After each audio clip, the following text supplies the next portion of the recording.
Well, a good evening to all pro wrestling fans of all shapes and sizes from all around the world. Welcome to another live pro wrestling talk brought to you by Blitzball Champ Gaming. I am your host, Blitzball Champ Jason Ingram, and it is Sunday night, July 12th of 2026. Hope everybody had a great weekend. Hope everybody was able to stay cool and all that jazz. Excuse me. Recently, not too long ago, came back from spending time at the beach. I haven't been to the beach in forever, so it was nice. It was really nice. Shoot. Now I think about it, I vaguely remember the last time I even went to the beach. I think I was still in my mid or late 20s or something like that. It's crazy.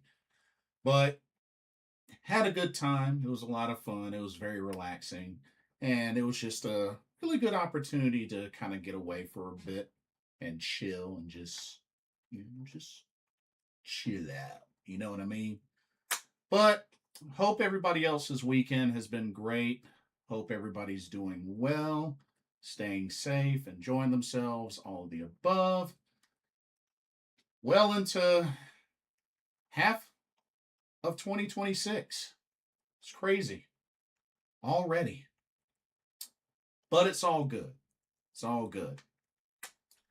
Wanted to get on here for a while to, do a little bit of recap, kind of talk a little bit about pro wrestling this weekend has been quite interesting.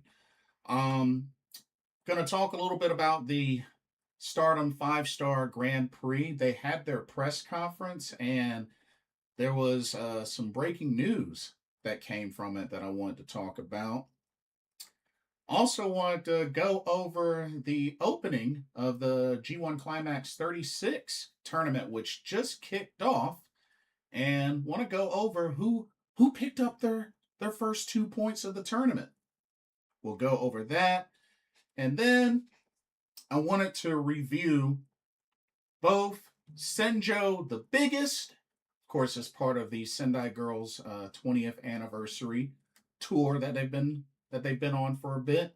And I wanted to finish off repping some Just Tap Out, some JTO, as I will review the JTO 7th anniversary show. That's right. Happy anniversary to Just Tap Out as a pro wrestling promotion. 7 years in the game. And they had quite a solid show. So I wanted to review that as well. Okay. Let's start off with some World Wonder Ring stardom. So, it was just recently announced at the press conference that they did for this tournament. You know how they usually do with these big tournaments. Every year they'll have a press conference and they'll showcase some of the wrestlers and, give their wrestlers an opportunity to speak and talk some smack and all that. Now, a couple of things. One, it was said that the finals that will be taking place at Ryogoku of the 5-Star, which I find very interesting that both the finals of the G1 Climax 36 and the 5-Star Grand Prix 2026 will both take place at Ryogoku Kokikigan, aka Ryogoku Sumo Hall. So, find that kind of ironic. Excuse me. But it looks like it is made official that they're going to be adding more seats for the finals show. So, that's good. That's really good. And, hopefully they can sell out Ryogoku. But yeah, it was announced that some seats for the Ryogoku event sold out, but with the additional seating, certain sections will be available for resale. So yeah. And they got the schedule up as well of everything. But hey, that's a plus, right? That is definitely a plus. But yeah, and just to recap, the finals of the 5-Star Grand Prix will be on Sunday, August 23rd. So just to keep that in mind, mark your calendars down, all that jazz. There was also some unfortunate news at this press conference. So we know that both Kikyo Furusawa and Akira Kuragane have qualified for the 5-Star Grand Prix. And we know that Akira Kuragane will be in Red Stars A, and Kikyo Furusawa will be in Blue Stars B. So that's already been set. Gus, welcome to the stream. What's up, my friend? Doing well. How about yourself? How you doing tonight? But there was some unfortunate bad news, as due to injury, B. Priestley, who was originally going to be competing in Blue Stars A, unfortunately, because of injury, is out of the 5-Star Grand Prix. She apparently was not able to recover in time to be able to participate. So, sad news, but unfortunately, she'll be missing out on this year's 5-Star Grand Prix. So, very unfortunate news there. You know, you hate seeing stuff like that happen. I mean, you don't want to see anybody get injured and taken out. I mean, we all know the 5-Star Grand Prix, biggest Joshi tournament. And, sucks that B's going to miss it. Al, welcome to the stream. Azusa Inaba was hilarious, calling herself the cutest in the world, not Maki Ito. And Maki got her right back, calling Azusa an old hag, which I thought that was really weird. I'm just like, Maki, she's younger than you, like much younger than you. But I thought it was a funny clapback. I could dig it. I could totally dig it. So with that being said, they are trying to pretty much gather up a replacement. So there won't be any forfeiture. There will be a replacement for Blue Stars A, somebody that's going to take B's spot. Now, who that will be, we don't know yet. So, what do y'all think? Who would y'all like to see in this year's 5-Star Grand Prix to take B. Priestley's spot? Now, I think there's a couple of people. I mean, we know Saori participated in last year's 5-Star Grand Prix, so it wouldn't be too big of a shock if she decided to do another 5-Star Grand Prix with this one. I could see that. Excuse me. Perhaps Takumi Aroha, her Spark Rush partner, could take that open spot. I mean, Takumi has competed in a 5-Star Grand Prix before, so it's not like this is something new to her. Now, what's really interesting is when you look at the roster, it's mostly everybody in-house. Of course, with the exception of Tomoka Inaba, Rina Yamashita, Izuki Aoki, but we all know they've been competing in Stardom for quite a while now, especially Tomoka Inaba, for at least, a few years, maybe 2 or so years. But what do y'all feel are the chances of it being an outsider, like maybe a Gaijin? I mean, after all, B was the only Gaijin in this tournament, when you really think about it. So, could they potentially replace her with another Gaijin? Just something to think about. I think it's possible.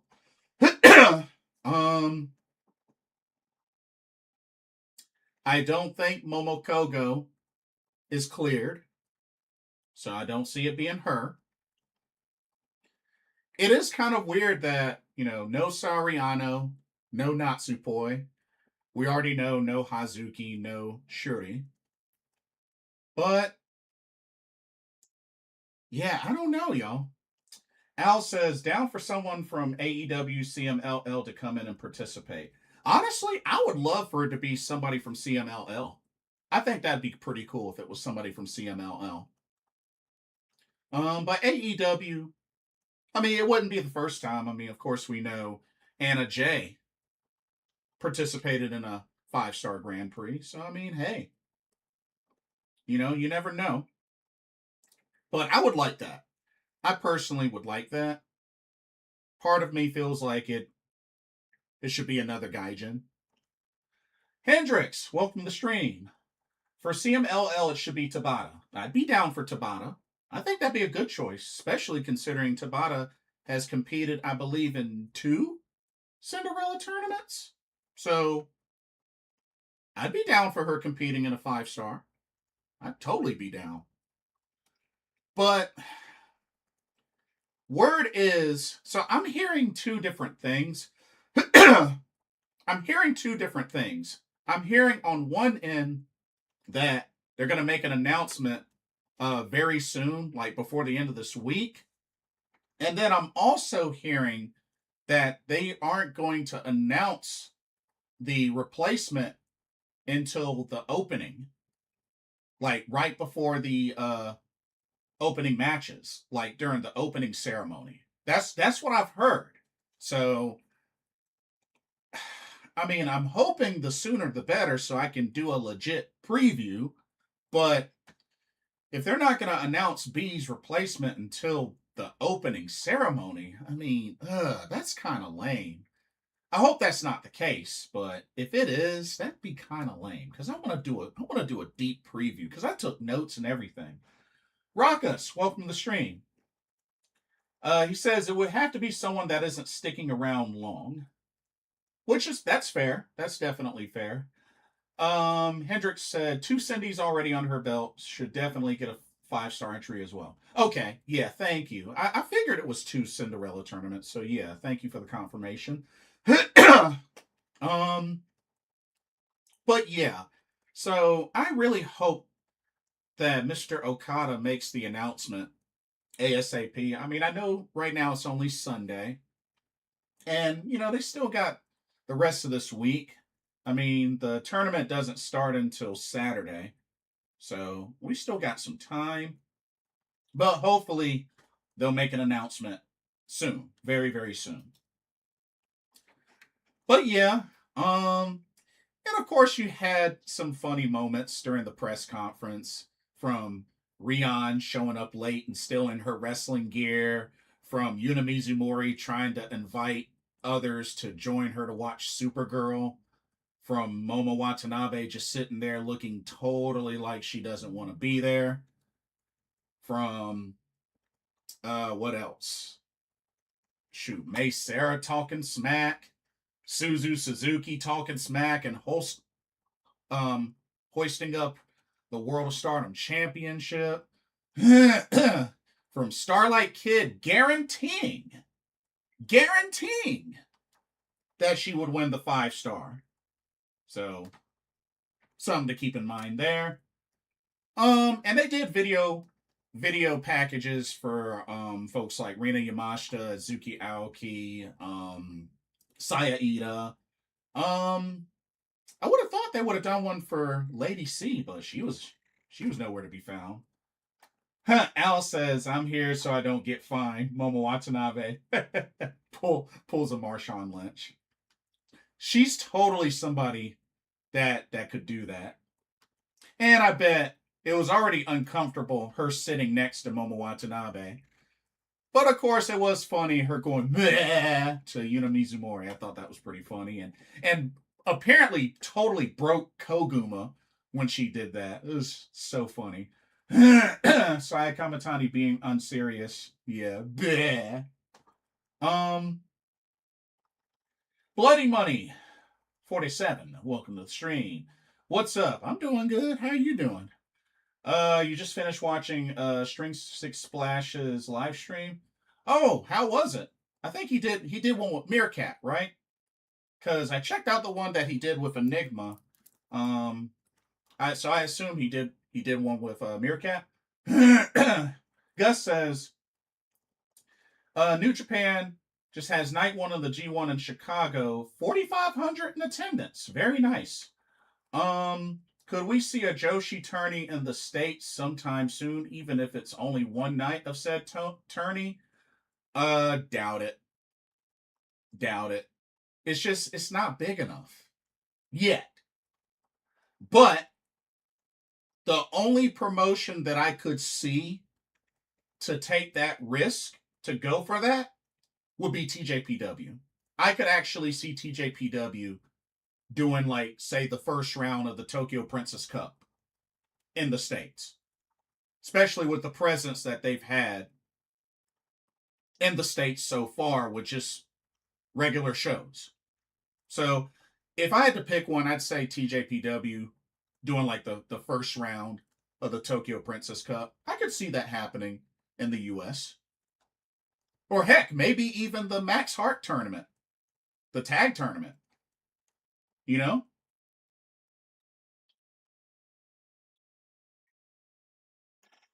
I don't see why not.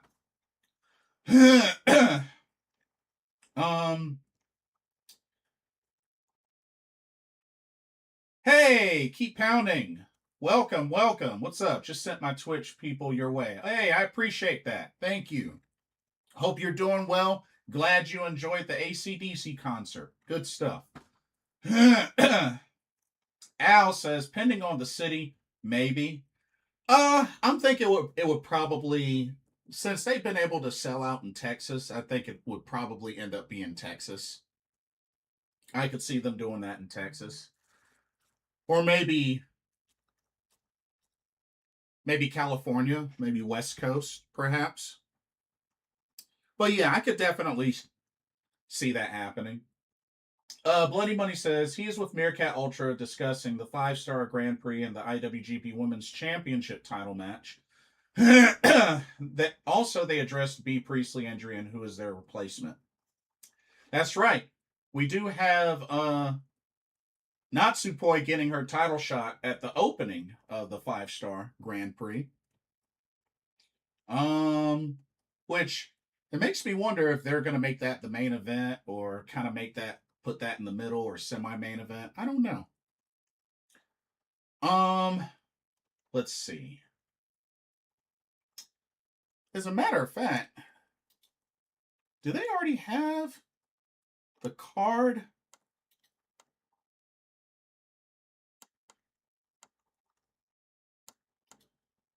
Maybe to a degree. Okay. Okay, so it looks like it's probably going to be the main event. The IWGP Women's Championship. It's looking like it's going to be the main event. Yeah. And they only have 8 tournament matches on the card. Yeah, 8 tournament matches on the card. So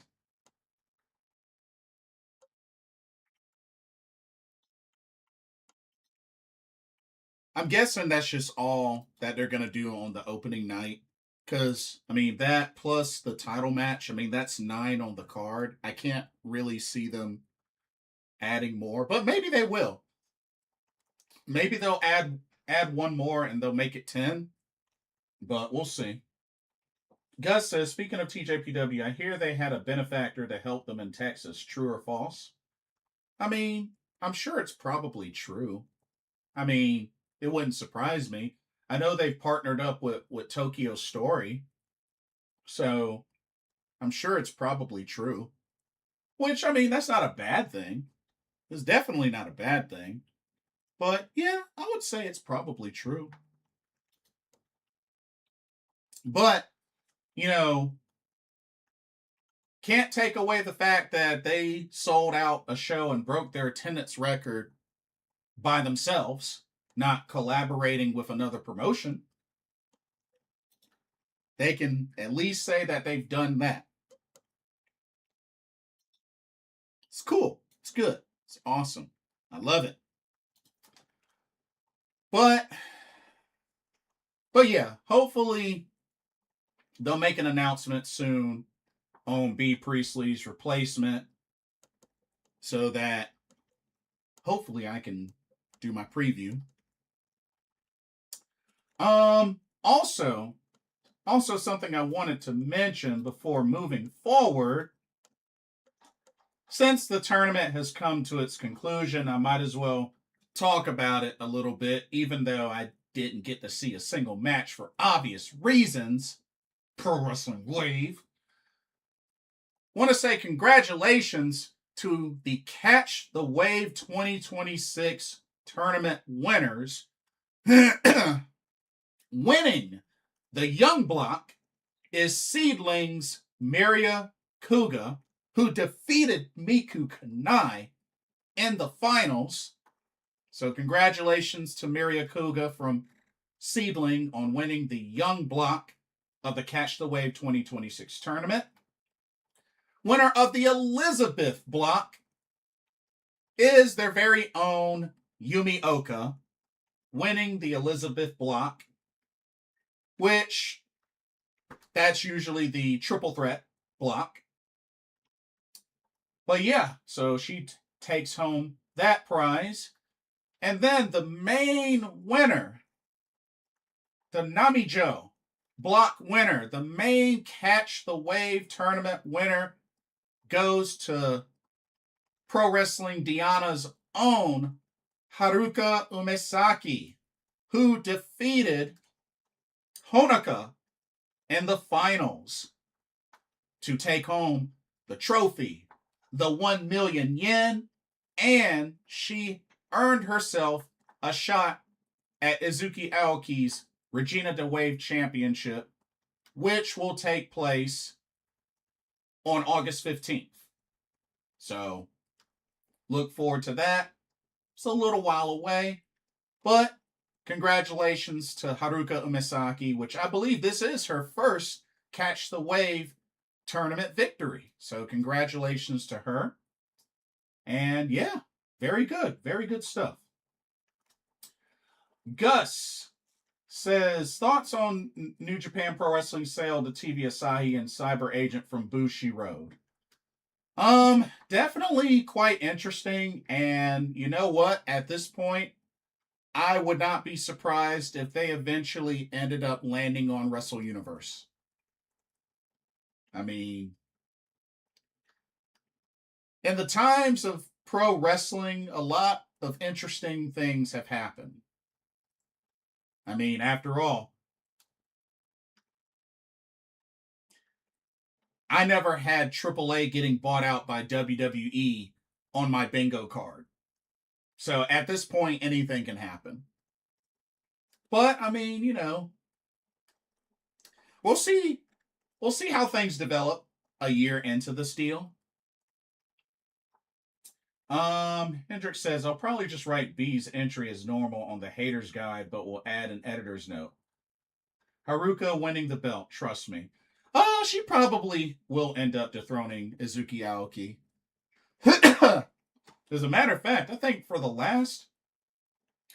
last handful of years in the Catch the Wave tournament history, the winner of the tournament has gone on to win the title. So, wouldn't be a surprise. Wouldn't be a surprise. Bloody Money says Haruka Misaki gets $6,000 as her reward. Good for her. Yeah. Yeah, I believe 1 million yen is equivalent to that. But yeah. Yeah, it's like a little bit over 6,000. I think it's like 6,100 or something like that. But you know how it is with the yen and the exchange rate. It changes constantly.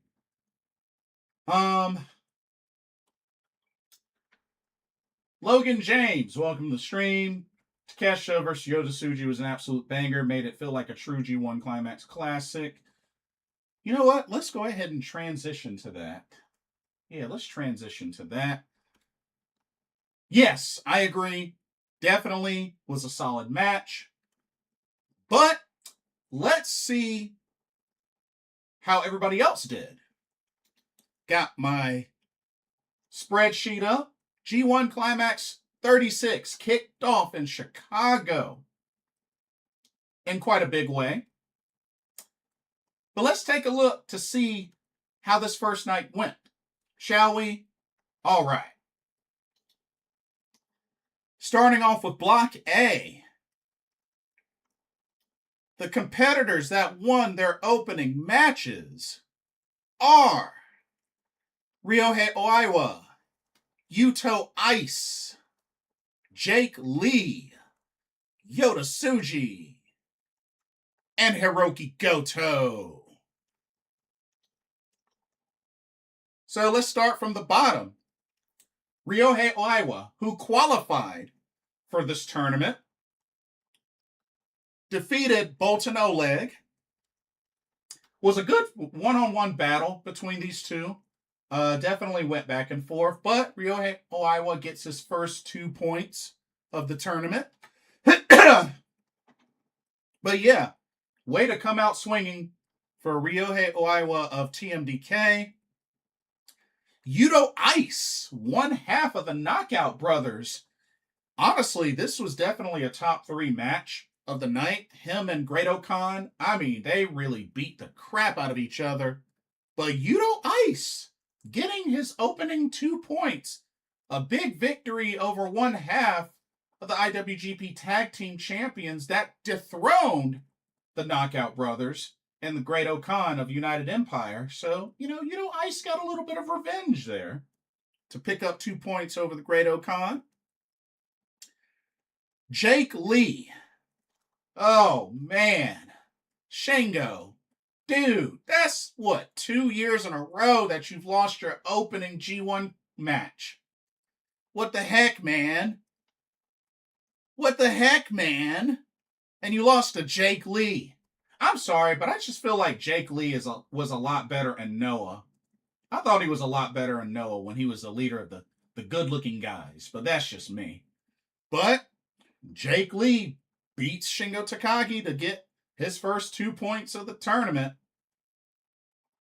But I think Shingo will bounce back soon. I don't think it'll be late, but I think he'll bounce back. But man, that opening loss has to hurt badly. I mean, badly. Okay. Let's see. The IWGP Heavyweight Champion himself, Yota Tsuji, in the main event, defeats NJPW World Television Champion Konosuke Takeshita. Of course, these two, I think it's safe to say, has set quite a rivalry. And, they make every one of their matchups count. And this time, Yota Tsuji got the best of Takeshita. And Yota Tsuji, the champ, the heavyweight champ, gets his first 2 points of the tournament. And, after all, Takeshita, was last year's winner. So, tough loss, but he's very capable of bouncing back.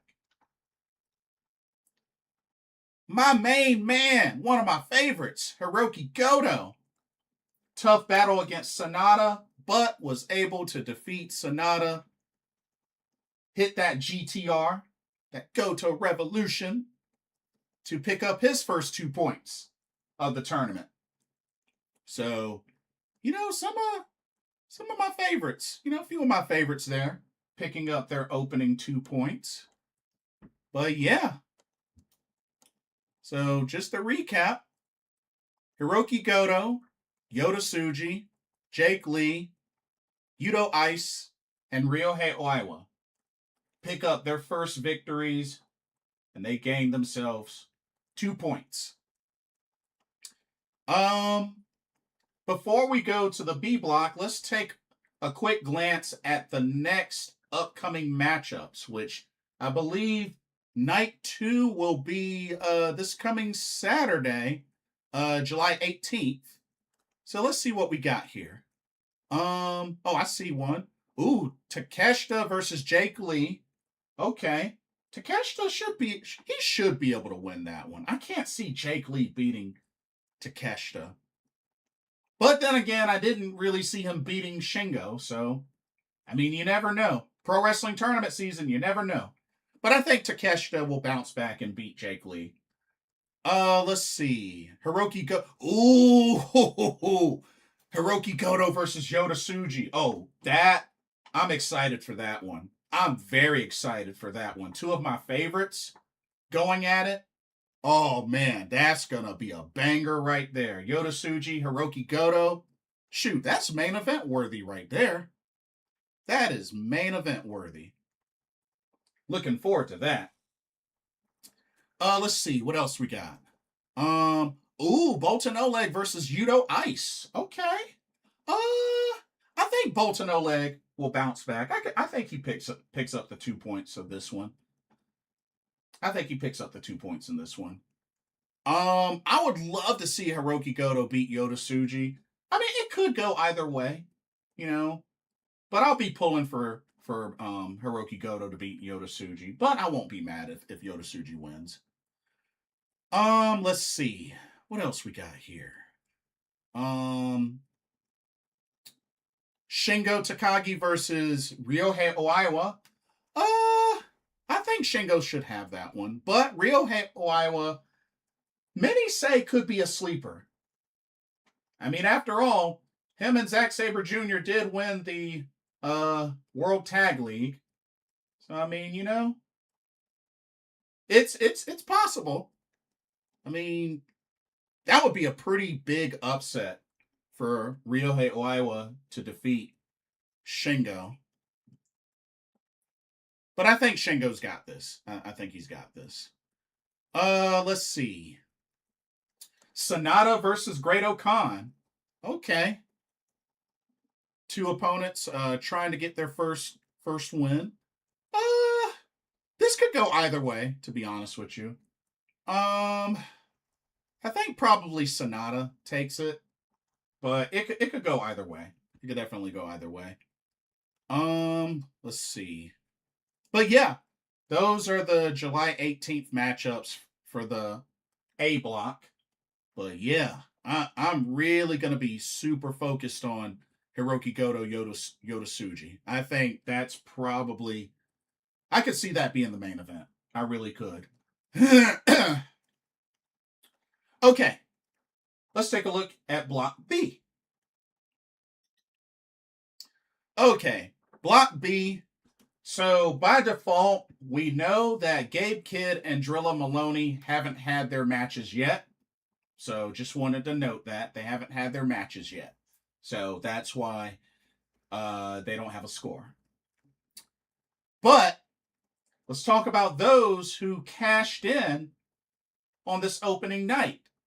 They are Zack Sabre Jr., Callum Newman, Aaron Wolf, and Oscar. And I have to say, starting off with Oscar, which this was a much tougher battle than it probably should have been. I mean, not to downplay Ren Narita's in-ring ability, but it's the fact that he's on freaking House of Torture.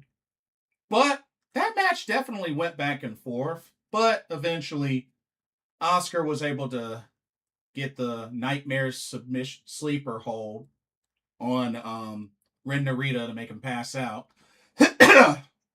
And yeah, Oscar picks up the 2 points. So both Knockout Brothers, Yudo Ice and Oscar, win their opening matches. So good for them, the former IWGP Tag Team Champs.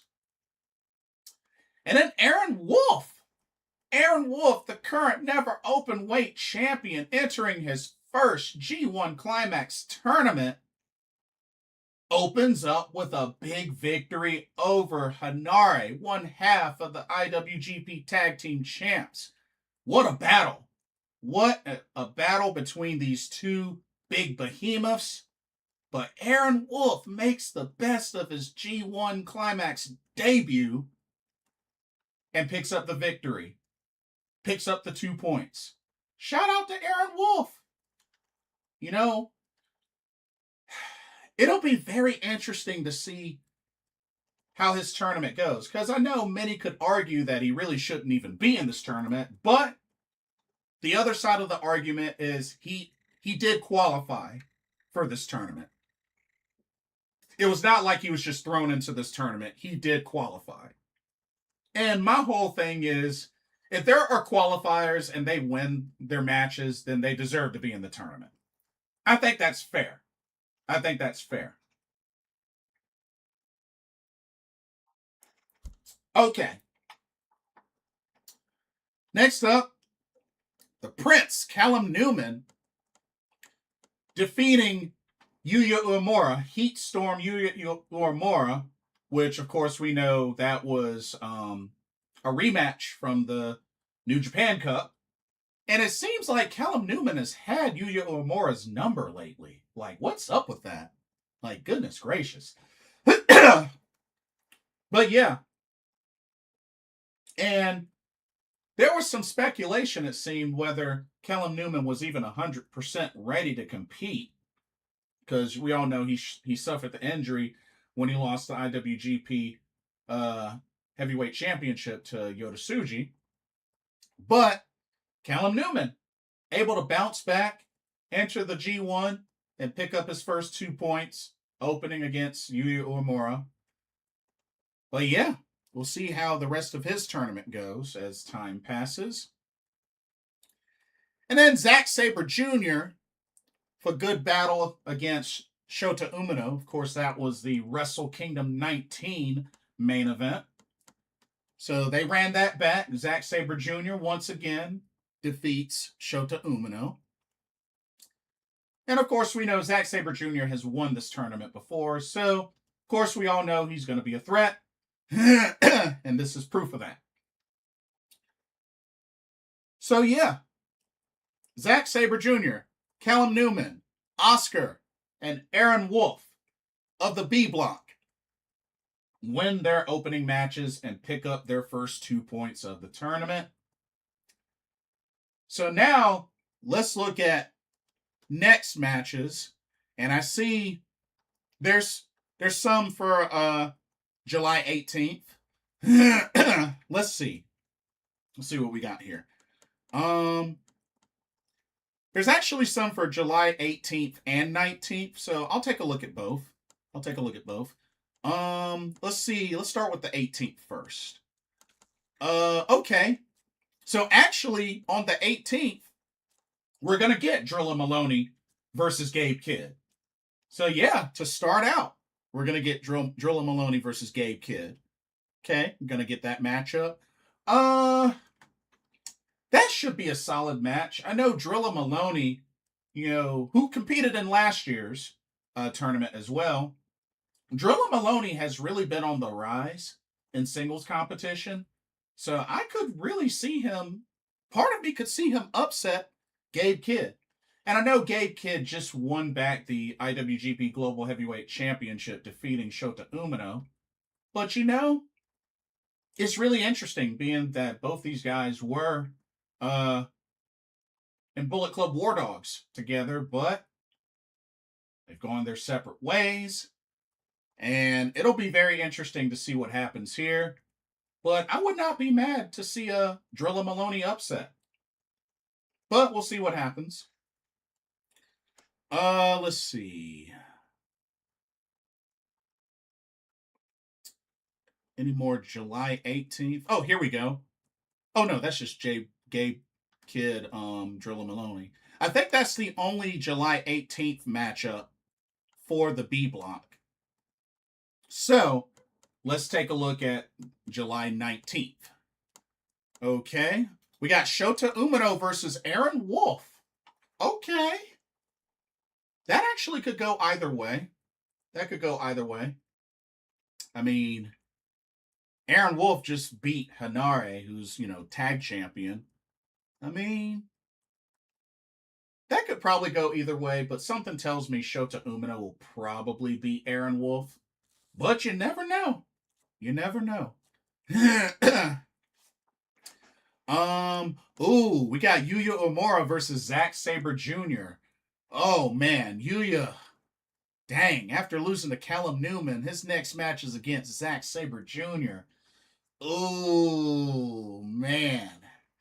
I got a bad feeling Yuya might go 0-2. Ugh. Oh man, that's not good. That's not good. Well, I'm hoping for the upset, but I can't see it. I really can't. I got a feeling Yu Yu Amore is going to go 0-2 to start this tournament. Oof. Okay. Um, Drilla Maloney versus Hanare. Okay. That should be hard hitting. That should be very hard hitting. That could go either way. That should be good. Um, so Drilla Maloney's going to have a busy weekend. Okay.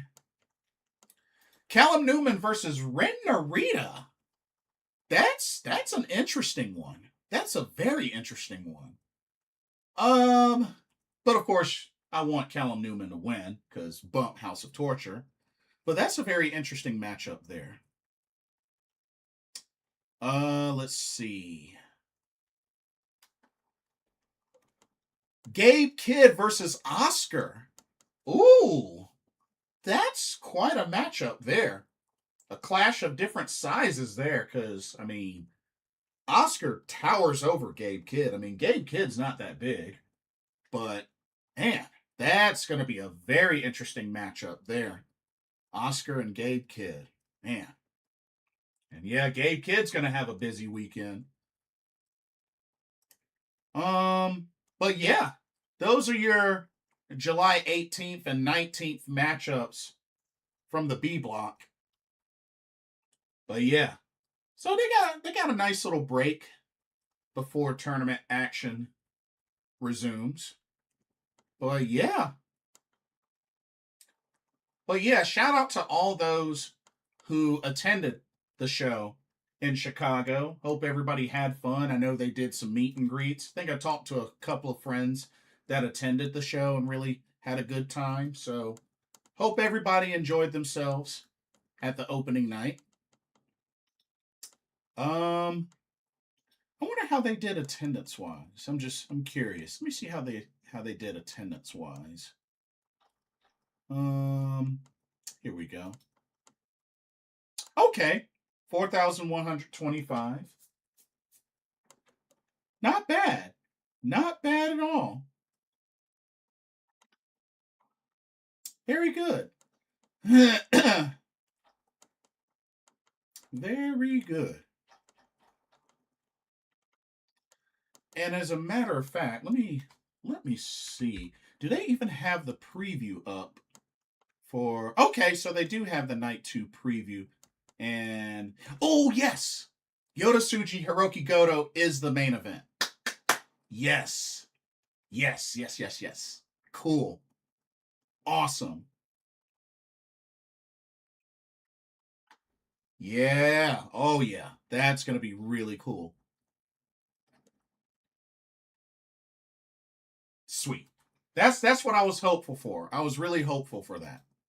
Absolutely. Okay. So let's see. Took care of that. Let me see what I got next. Oh yeah. So let's go right on into some reviews. Let me get my graphics up. Y'all bear with me just for a moment. Get my graphics up.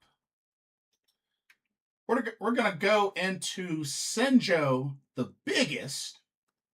It's part of the Sendai Girls 20th anniversary tour. Where the heck is it at? Oh my god. Ah, here we go. Okay. I have both of those out? Yes, I do. Okay, cool. All right.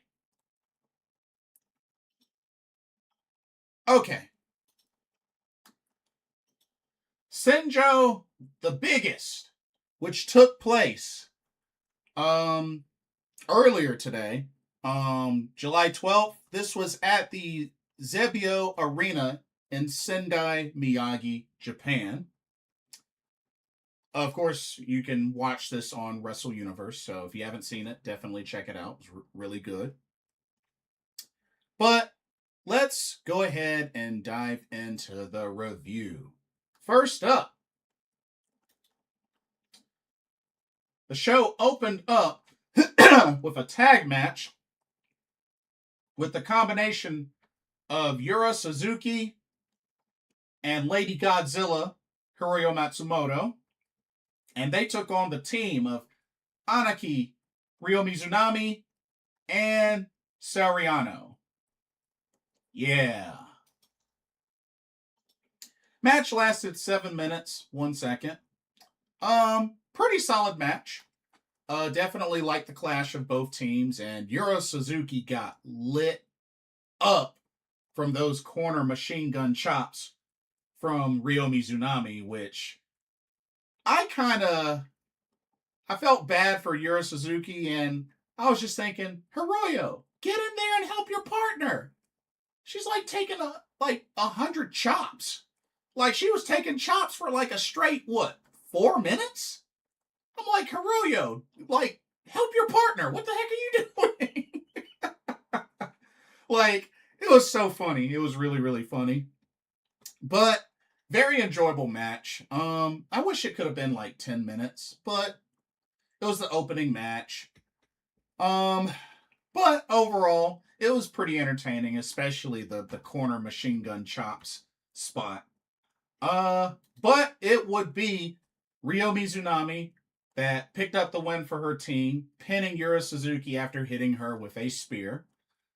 But yeah, Ryo Mizunami, Saori Anou, your winners in the opening match. Not bad. Not bad. Okay, let's go to the next match. This one was pretty fun. Check this one out. All right, we had ourselves a singles match between Iida of Stars of Stardom taking on Manami, Sendai Girls' own Manami. Fun match, fun, entertaining match. Definitely went back and forth. Pretty hard hitting as well. Manami really took it to Iida, and it just felt like they were trying to one-up each other. This was a solid match. This was a really solid match. Definitely a clash of styles. Both very charismatic. It seemed like the crowd was into it. But match lasted 7 minutes, 12 seconds. Wish it could have been longer because I like both of these ladies. But it would be Iida that would pin Manami with the Iidabashi for the 1, 2, 3. Iida, your winner. Didn't look like Manami took too kindly to that, but still was a good match. But yeah, Iida, your winner. Good stuff, good stuff. Okay, let's go to our next match. All right, next up, we had another tag team match.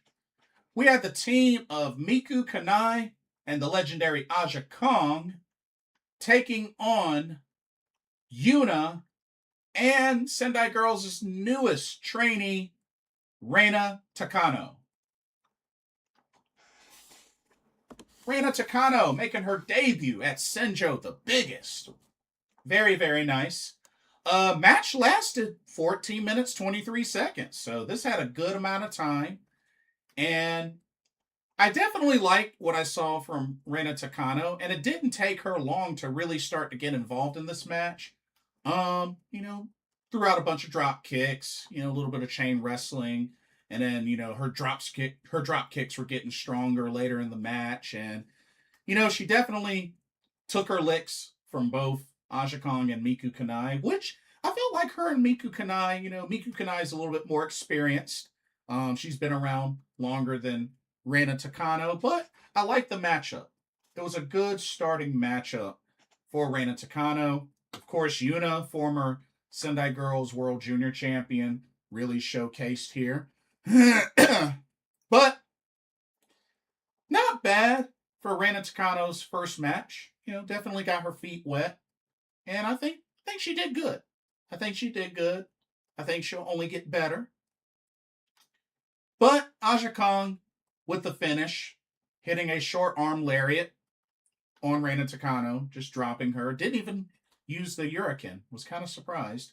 But just simple short arm lariat. Pins her for the 1, 2, 3. Aja Kong, Miku Kanae, your winner. And hey, she didn't even have to use the trash bin. So, all's well ended well. But Aja Kong, Miku Kanae, your winners in this tag match. All right, let's go to the next match. Excuse me. Next match. We had ourselves a singles match between Super Sasadango Machine and Daisuke Sekimoto. Of course, as usual before the match, Super Sasadango Machine did a PowerPoint presentation, showcasing Daisuke Sekimoto and strategy to beat him and all that jazz. Overall, this match was meh. Lasted 8 minutes, 31 seconds. It was meh.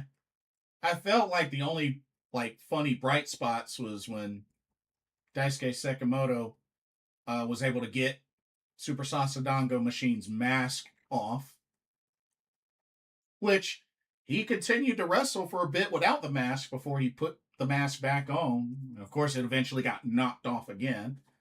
But, I mean, I don't know. The match just wasn't that entertaining, to be honest with you. I don't know. I mean, Super Sasadango Machine's more of a comedy wrestler. No, Daisuke Sekimoto was with BJW. But, I don't know. I wasn't really feeling it too much with this match, to be honest with you. But Daisuke Sekimoto did pick up the victory, hitting a diving splash. Pinned him for the 1, 2, 3. I was just glad when it was over, when it was finally over. But yeah, meh match.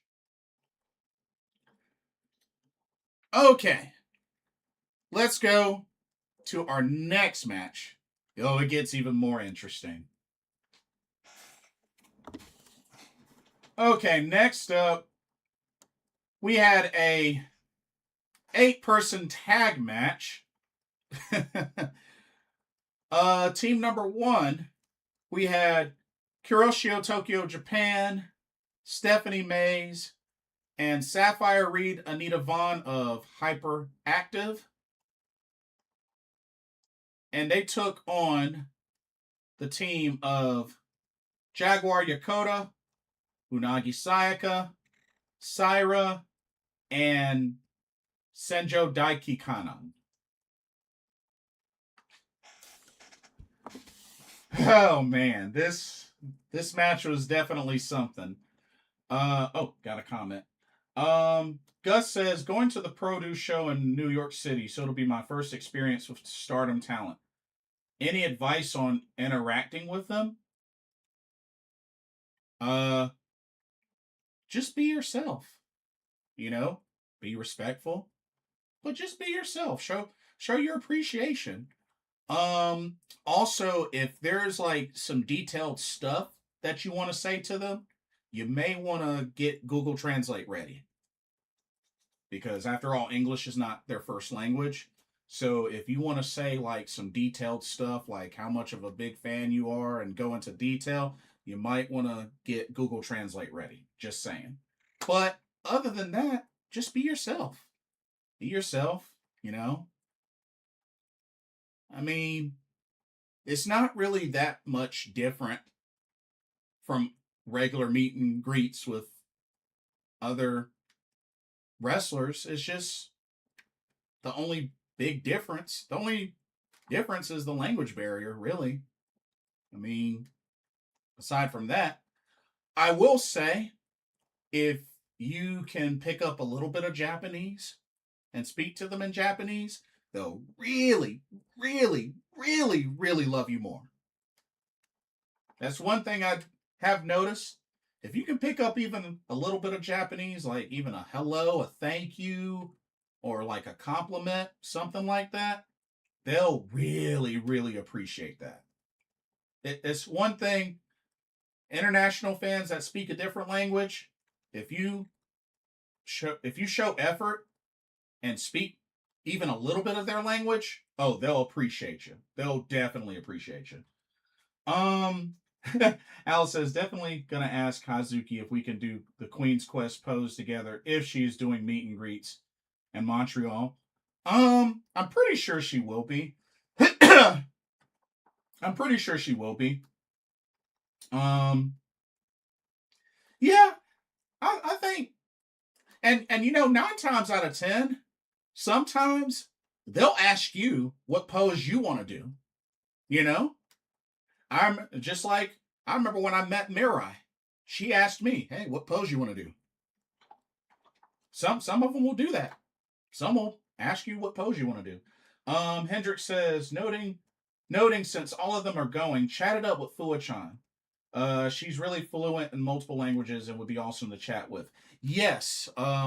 Also can confirm that Fuwa-chan does speak Japanese, Chinese, and English. So if you have the chance to meet with Fuwa-chan, definitely chat it up with Fuwa-chan. She's cool. Hopefully she'll actually do meet and greets and you can get a picture with her and she'll do autographs or whatnot, because I didn't even get that, but I did get a high five, so, Al says, speaking of Mirai, what did you think of her match with Tomoka Inaba? Absolute banger and worthy of the main event, and I'll definitely go into more detail once we get to the JTO show, but absolute banger for sure. They beat the mess out of each other. Okay. So back to this match. Of course, we all know it took Kuroshio, Tokyo, Japan forever to do his entrance. So I had to skip through some of that. But once it got to the match, of course, Daikannon was just kind of sitting there just like this the whole time on the ring apron. Gus says, with Shuri and Reina, gotta do the God's Eye pose. Oh, and they'll show you how to do it too. So if you don't know how to do it, they'll show you how to do it. Like, one thing Shuri did a lot of at her meet and greets, for those that wanted to do God's Eye pose, she'll actually show you how to do it. So don't be scared to ask, or just say God's Eye pose, she'll show you how to do it. Or Rana will show you how to do it too. But this match was pretty entertaining. Oh, Saira. So Saira and Kuroshio Tokyo Japan started off, which they're both from the Uptown Wrestling promotion. Saira has that parkour background. Yo, Saira is legit. If y'all like Joshi High Flyers, Saira is legit. I would love to see, I don't know if it's happened yet, but I would love to see Saira versus Coco. 1-on-1. Oh, man. That would be awesome. That would be a banger of a match. High speed, high flying. Whoo. Man, I would love to see that. But became an instant fan of Saira. And I'm not really familiar with a lot of the Uptown promotion. I want to say it's fairly new, but it is on Wrestle Universe. But I loved what I saw from Saira in this match. I mean, the head scissor takedowns, the high flying, did a beautiful shooting star press as well. Man, she was really good. I was impressed with her the most in this match. And of course, Hyperactive, Anita Vaughn, Safire Reed definitely showcased quite a bit in this match with their tag team continuity. Which this wasn't their first Sendai Girls show. But this match was pretty entertaining. Of course, you had Unagi Sayaka with the long rubber band spots that she likes to do every time she's in a match. Sometimes they hit, sometimes they backfire, the usual. So we saw a good amount of that. And Daikannon didn't finally do anything until near the end of the match when when Daikannon hit a choke slam on I believe the choke slam was on Kuroshio, Tokyo, Japan. Yeah, it was. Hits him with a choke slam. And then the others got in a couple of moves. Saira did that beautiful shooting star press. And then Jaguar Yokota did a somersault leg drop across the back of Kuroshio, Tokyo, Japan's head. And then pinned him for the 1-2-3. Match lasted 10 minutes, 58 seconds. Jaguar Yokota, Unagi Sayaka, Saira, Daikannon. Your winners. But yeah, Saira was the MVP of this match. Hands down, was the MVP of this match. Especially now that I finally got to see her in a match. MVP, hands down. Hendra says, I've been hyping her up since I discovered her as well. She's definitely legit and one to keep tabs on going forward. Well said. Well said. Al says, that's part of the process, finding out what moves do great, what needs tweaking, and what should be put on the shelf. Just like stand-up comedy. That's a good point. When you break it down that way, that's actually a good point. That's a really good point. And then, we're not done yet, because right after the match, Hyperactive, Safire Reed, and Anita Vaughn, in Japanese, by the way, announced that they have signed on and joined the Sendai Girls roster. And the final boss herself, Meiko Satomura, comes out to the ring with fresh red jackets for Anita Vaughn and Safire Reed. Hyperactive are officially part of the Sendai Girls roster. Congratulations to them. I don't know, y'all. That roster's slowly getting bigger. Who knows? Maybe that goal of hitting the Nippon Budokan for a Sendai Girls show and selling out is slowly approaching. Only time will tell, but this is a big win. This is a big win for Sendai Girls. Congratulations to Safire Reed, Anita Vaughn of Hyperactive. Welcome to the Sendai Girls roster. Okay, are y'all ready for some championship matches? Who's ready for some championship matches? We are the champions again.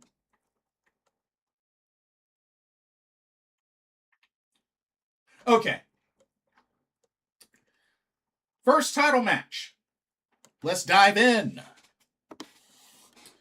We had the Sendai Girls World Junior Championship. As the champion, Marvelous's own rising rookie, Senka Akatsuki, defending against Sendai Girls' Spike Nishimura. This is the rematch. Of course, these two have faced off against each other before. And they definitely made this rematch count. They made it count. Match lasted 9 minutes, 51 seconds. Definitely back and forth. Both continuously improving their craft more and more they step into a ring. And it definitely showed. But man, what a final sequence for Spike Nishimura. Not only hitting the Gory Guerrero special, transitioning it into a Gory Bomb, but then eventually hit Senka with the Angel's Wings. and then pins her for the 1-2-3. And ladies and gentlemen, Spike Nishimura makes Sendai Girls history as she becomes the very first American-born Sendai Girls World Junior Champion. So congratulations to Spike Nishimura. She has done it. First ever American-born Sendai Girls World Junior Champion in the record books. But she wouldn't have the spotlight for too long, because out comes former champion YUNA making the challenge to new champion Spike Nishimura. I want my belt back. I want back the Sendai Girls World Junior Championship. Yes, you are the champion for now. Congratulations, you've made history, but I want my belt back. And Spike, of course, accepted. I don't know if they set a date for that yet. So if somebody knows if they set a date for that, please let me know. But looks like YUNA will be Spike Nishimura's first challenger. So good stuff there. Congratulations on Spike Nishimura making history. All right. Let's go to our next championship match. Here we go. All righty. This was for the Sendai Girls World Tag Team Championships. As the champions, Red Energy, made up of Mika Iwata and the Phoenix of Osaka, Miyuki Takase, as they took on Baba Momo Banana in Mio Momono and Yurika Oka. Of course, two teams very familiar with each other. Of course, Baba Momo Banana are former champs. I believe former 3-time Sendai Girls World Tag Team Champs. Quite the awesome matchup between these two teams. They went over 17 minutes. Definitely was one of my favorite matches of the card. Definitely both teams showcased very strong, which was no surprise there. But I have to say, Yurika Oka ate probably one of the nastiest Busaiku knees from Mika Iwata I've ever seen. Just flat out, pow! Like she knocked her head off. But this match was fire from start to finish. And honestly, I know Sendai Girls doesn't have a lot of tag teams, but from what tag teams they have, they make them count. Hopefully they'll have more. But, I mean, hey, Hyperactive just joined, so that's another tag team on the list, so good stuff there. But Mika Iwata puts away Yurika Oka, hitting her with a lion, and then pinning her for the 1-2-3. Red Energy, successful defense number 1 of the Sendai Girls World Tag Team Championships with their victory over Bob Momo Banana. Great solid match. Of course, Red Energy, they have been teamed up for a long time. A very strong tag team. But they got the best of Bob Momo Banana and are still your champs. And then the main event of Senjo the Biggest was for the top prize, the Sendai Girls World Championship. As the champion, Chihiro Hashimoto defends against somebody that's actually beaten her for this title before in the past, in Vinny. Oh, the run back. Oh, the supreme run back. This was quite the matchup. These two know each other very well, and as I've stated, Vinny has defeated Big Hash for this title before in the past. So, here we are once again. This match lasted 22 minutes, 54 seconds of pure Non-stop action, inside the ring, outside the ring, high-flying power, submission strikes, you name it. It was all there. Vinny continues to build her case as one of the best Joshis in the world more and more. And the funny thing is, the first time I saw her was the AEW women's tournament. I didn't even know anything about her until then. So, and she has impressed me ever since. And these two beat the mess out of each other inside the ring, outside the ring. It was excellent. It was really excellent. And you can even see after this match was over the mutual respect that these two have for each other. I mean, they do go way back. But it would be Chihiro Hashimoto that would stand strong in the end, as she was able to pin Vinny with the Albright, which she pretty much just yanked her over and just busted it out, just out of nowhere. Pinned her for the 1-2-3. Chihiro Hashimoto, still your Sendai Girls World Champion, which I believe this was V6. V6 for her. So, congratulations. Oh, but we're not done yet. Because after the match, after Big Hosh got a mic, all of a sudden down comes Shuri, the current IWGP Women's Champion, or at least for now. We'll see what happens this upcoming weekend. But she comes down, and Shuri, which Shuri and Chihiro Hashimoto do have history. Shuri is challenging Big Hosh for her Sendai Girls World Championship. Oh, snap. Now, they don't have a date set for that yet, but I'm thinking if everything goes well, they could probably do that match maybe at their next big show, the Top of Joshi Wrestling, which that is August 28th. I could see Shuri getting her title shot then. I know that's kind of a ways away, but I could see her getting her title shot at that show. I mean, it would be a very fitting show for that. But we'll see what happens. So yeah, we have that to look forward to. Senjo the Biggest is part of the 20th anniversary tour. Great show. Great, solid show.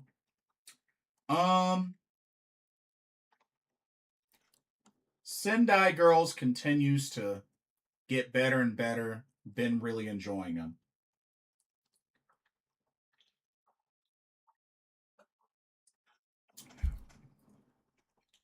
Gus says, if Natsupoi loses to Shuri, could this be her last match now that she's married to Takagi and he's mentioned that he wants to start a family?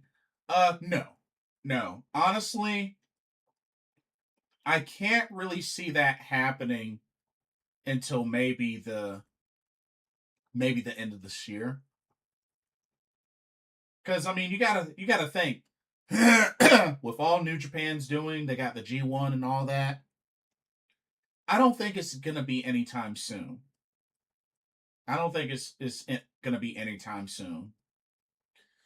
Maybe the end of the year, but I can't really see Poi just stopping like that. I could only see this happen once both Shingo and Poi are at a time together where they don't have anything serious going on that they could take the time off to do that. But right now, no, I can't see it. I really can't see it. Like I said, maybe later this year or maybe the end of the year. But, we'll see what happens. But to answer your question, no. Okay. Now, we're going to finish off with some good old Just Tap Out. And we're going to get into this 7th anniversary show, which, surprisingly, ladies and gentlemen, this was live streamed on YouTube. Can you believe that? It's a miracle. This was live streamed on YouTube. Who would have thought?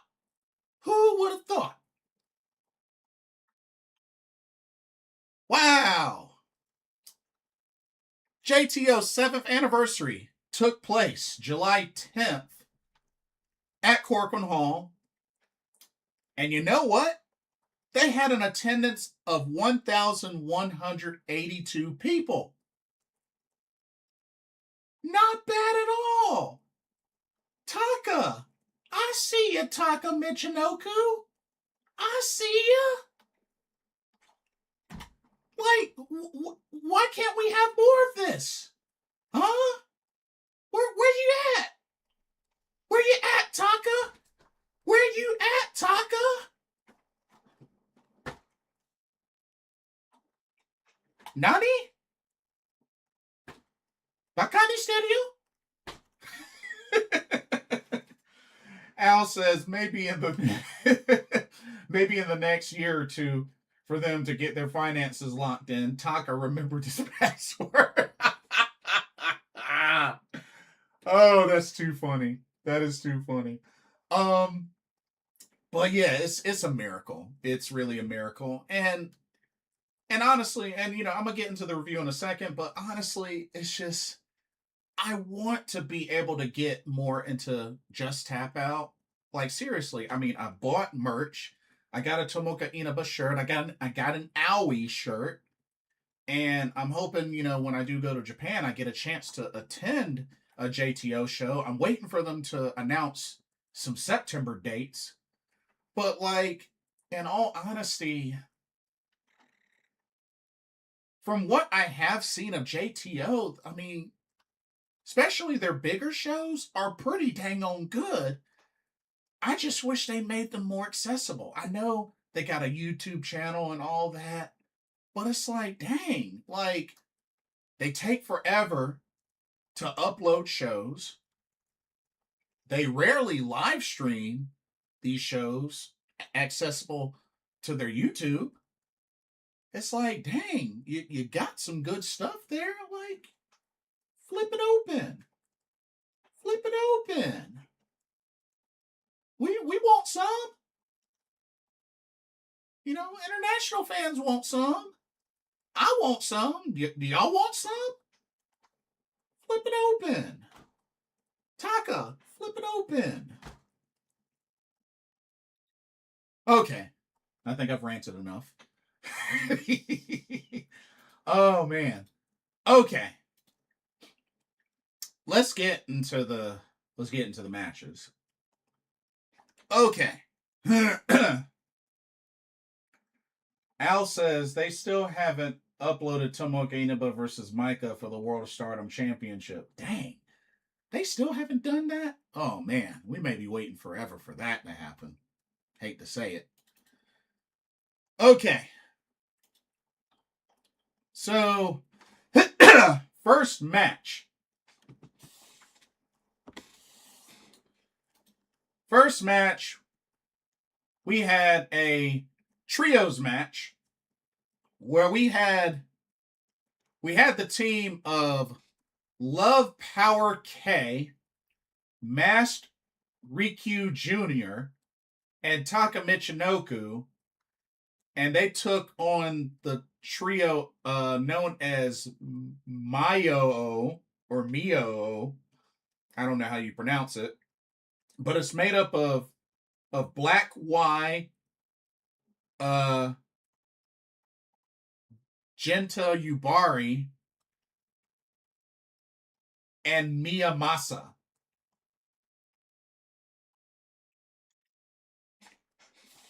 So, as you probably noticed, I'm not familiar with some of these names. In this match, the only one I'm familiar with was Taka Michinoku. But I have to say, this match was pretty decent. Short match. Was a very short match. Only 5 minutes, 19 seconds. It didn't take long for Taka's team to get on the preemptive strike, but the match was all right for the opening match. It was really just trying to keep up with who everybody was and really just get a better focus on the action. But it would be Genta Yubari that hit a diving splash off the top turnbuckle on Love Power K, pinned him for the 1-2-3. Mio, the team of Black Y, Genta Yubari, and Miyamasa pick up the victory, which I believe it showed that Miyamasa and Genta Yubari are the current JTO guys tag team champions. So thought that was interesting. And yes, Al, Taka Michinoku is indeed a former WWE Light Heavyweight Champion. I remember when he beat Brian Christopher for that. You know, may he rest in peace. But yeah, WWE Taka Michinoku was quite a treat. He was quite a treat. Okay, let's go to the next match. This one was kind of interesting because I wasn't quite sure how the format was, but as the match was going on, I kind of picked up a little bit. Check this out. So, this was actually a 5-way match with this UWA World Light Heavyweight Championship on the line, as held by who's in the photo, Naoya Akama. Ended up defending this against 4 other opponents in the form of Arata, Kensuke, Hiro Ijima, and Enju Holstein. Which Enju Holstein was the female in this match. And I didn't realize that it was kind of a elimination style match because I saw that some of the eliminations were over the top rope, which I thought it was a pinfall submission only, but that wasn't the case. But the way this went down was, let's see, Hiro Ijima was the first to be eliminated. He got eliminated over the top rope. And then the champion, Naoya, pinned Kensuke after a Spanish fly off the top turnbuckle. A very well executed Spanish fly. And then Arata got eliminated over the top rope. And then it came down to Naoya and Enju Holstein were the remaining 2 left. But Naoya ended up rolling up Enju, which the roll-up looked kind of similar to the SOS also type roll-up that Natsupoi has used before. Or no. Riho. That's what I was thinking. Riho. Very similar pin that Riho uses. Pin for the 1-2-3. Naoya Akama, still your UWA World Light Heavyweight Champion. So, yeah, thought that was interesting. Which, apparently, this championship originally debuted in 1975 as part of the Universal Wrestling Association. And then it looked like it was defunct in 1993, then brought back to life at the Kaientai Dojo in 2002 up to 2021, and then was revived in JTO in 2021 and lives on today. So this went from being the UWA World Middleweight Championship to the UWA World Light Heavyweight Championship. So it moved up a weight class. But that's what we have today. And what's interesting, you have quite a variety of wrestlers that have held this title, including Bomber Tatsuya, Misa Kagura, Sumika Yanagawa, Fuminori Abe. So men and women can hold this title. Taka Michinoku has held this title twice. Let's see. Who else? I'm kind of curious. Onryo, the guy behind 666, has held this title. Hiroki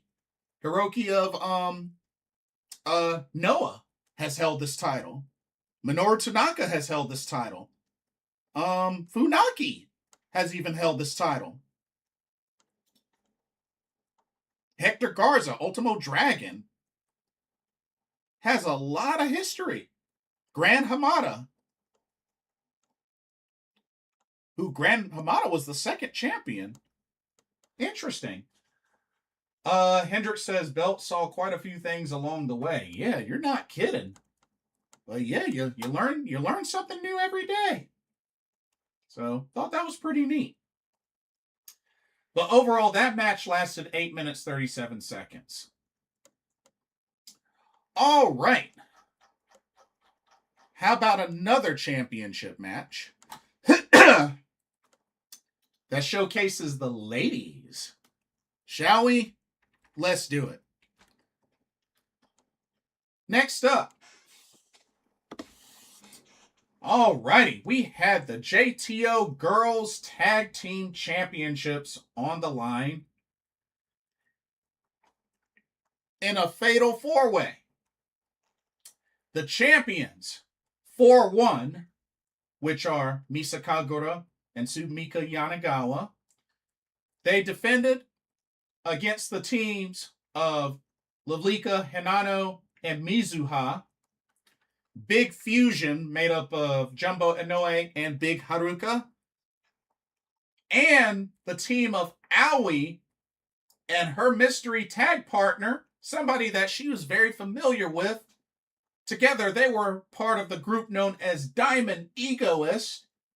Who am I talking about? None other than Great's own Michiko. Some of y'all may remember her as Cassandra Miyagi or Andres Miyagi during her time in Oedo Tai and Stardom. But yes, that was Aoi's mystery opponent. Match was only 7 minutes 39 seconds. I wish it could have been longer because the action was really good. The action was really good. It was really good seeing Michiko and Aoi teamed up again. Really like that combo. I'm becoming more and more of a fan of Big Haruka. I like her overall look, and I really enjoyed the interview that she had with Alessandro on Hype Talk TV. That was a really good interview. But yeah, I like Big Haruka. Of course, always enjoyed Sumika Yanagawa. She's one of my favorites. Misa Kagura as well. Mizuha, I thought was pretty cool. I haven't seen a whole lot of Mizuha, but I like what I've seen of Mizuha.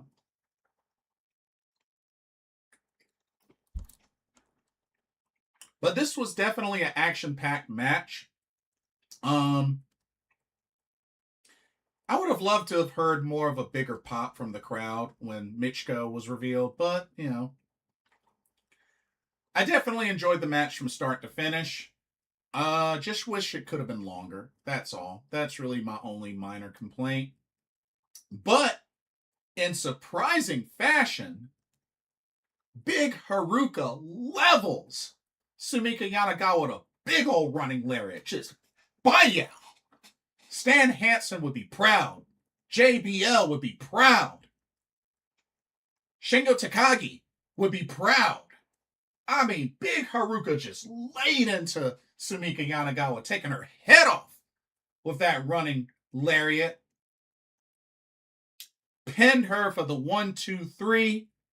And ladies and gentlemen, Big Fusion, Jumbo Inoue, Big Haruka are your new JTO Girls Tag Team Champions. Congratulations to the two of them, which I believe this is their first championships of their careers, if I remember correctly.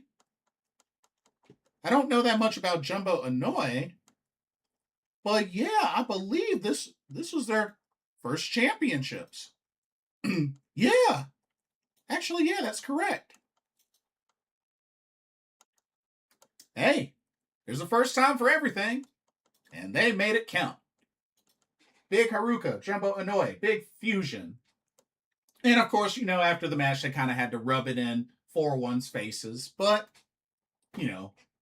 it's kind of expected when you defeat the tag champions, especially when you pin one of the tag champs. So it's understandable. It's totally understandable. Okay. Next up, I'm going to be honest with y'all. This match was kind of hard to fully keep up with. This was really hard to fully keep up with. Al says, got to start somewhere, right? Time to fill up that trophy case. There you go. There you go. And that's exactly what Big Haruka and Jumbo Inoue have begun. Indeed. Okay. Next match. Yeah, this one was really, really tough to fully keep up with. But this was a 14-person elimination tag match. Oh, man. Not to mention, I only know like 2 people in this entire freaking match. Team number 1, you had the combination of Kabuto Mitomi, Kentaro Hachisu, Tyson Meguchi, Yoshitomu Shimo Higashi, Yukihiro Abe, Yukimitsu Takahashi, and Yumihito Imanari versus the team of ARA, Bomber Tatsuya, Carbell Ito, Jewel Bird, Kota Kitakami, Ryuya Takekura, and Takabutsu. Yeah, that's team number 2. Oh, man. This match lasted 30 minutes, 9 seconds. And it was hard putting names to faces. Like, the only ones that I recognized in this match were Yumihito Imanari, who's from Ganbare Pro Wrestling. I knew of Bomber Tatsuya from, what little knowledge I have of JTO, who he's on the JTO roster. And that was pretty much it. Those were really the only... Oh, and Tyson Meguchi. I know Tyson Meguchi. He's also Ganbare. Al says Taka needs to promote better. Oh, that's an understatement. But Kota Ibushi was in attendance.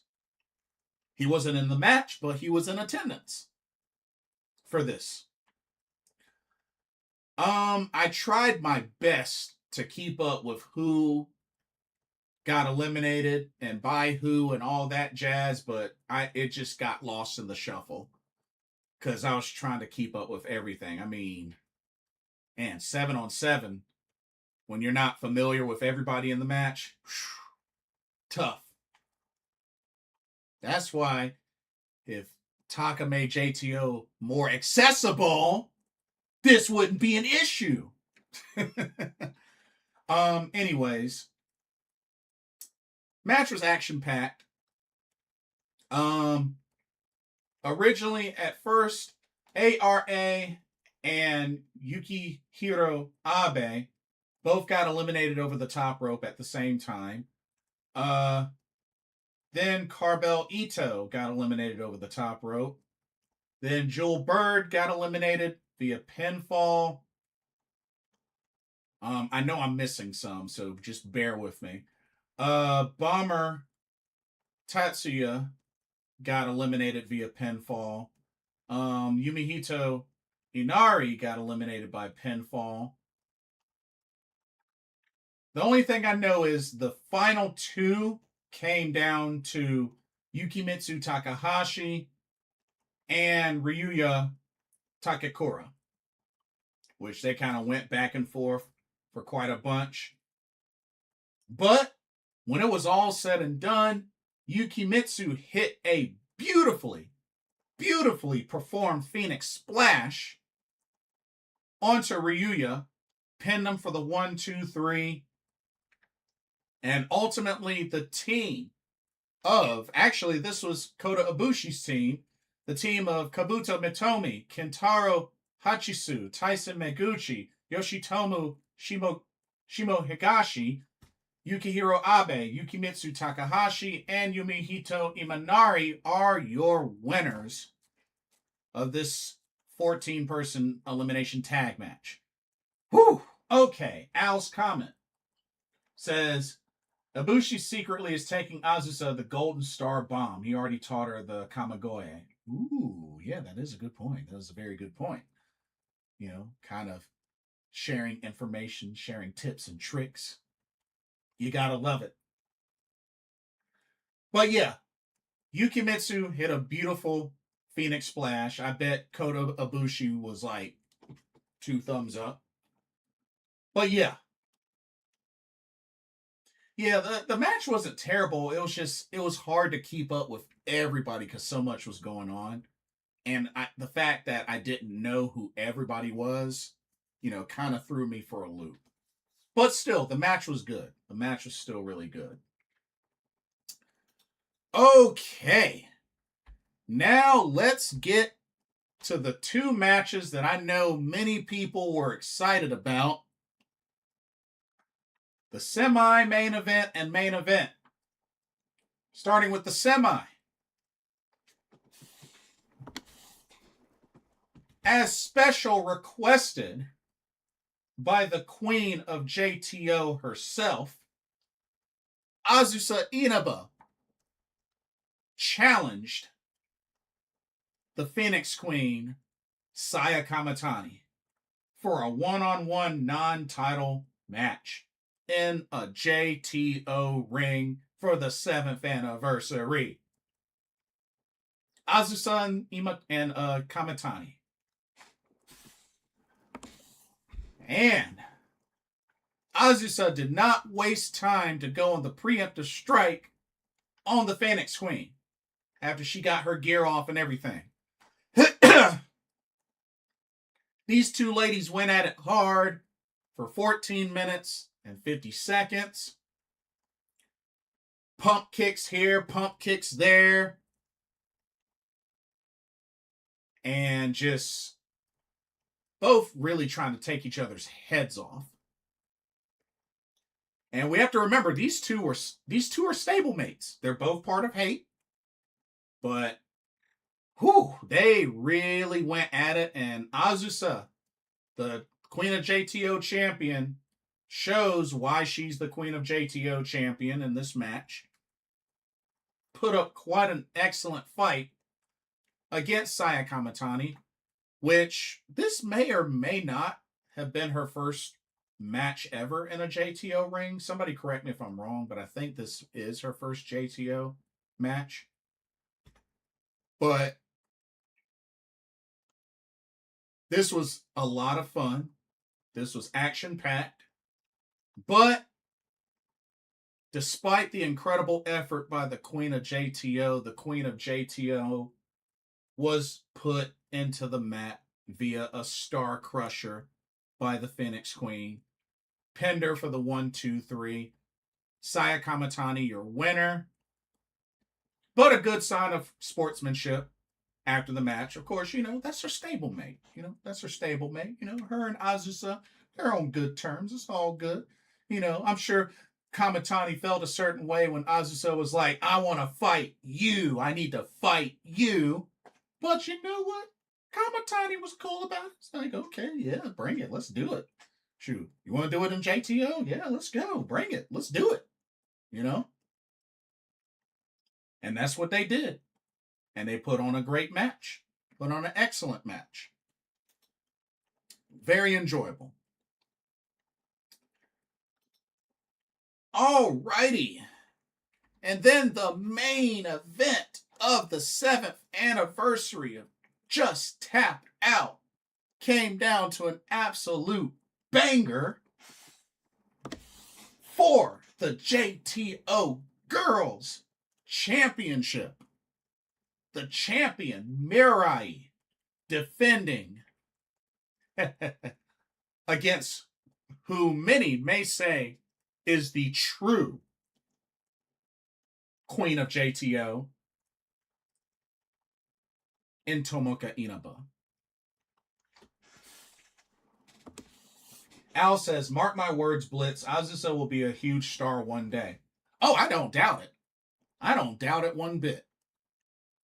I don't doubt it.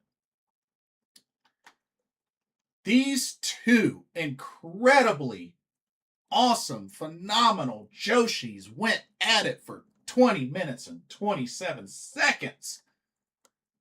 Whew. And showed no signs of slowing down, but just getting back up, fighting spirit on max. I mean, both traded submissions, strikes, hard-hitting back and forth action, trying to one-up each other. Al, no, she's not a future Neogen member. She is God's Eye for life.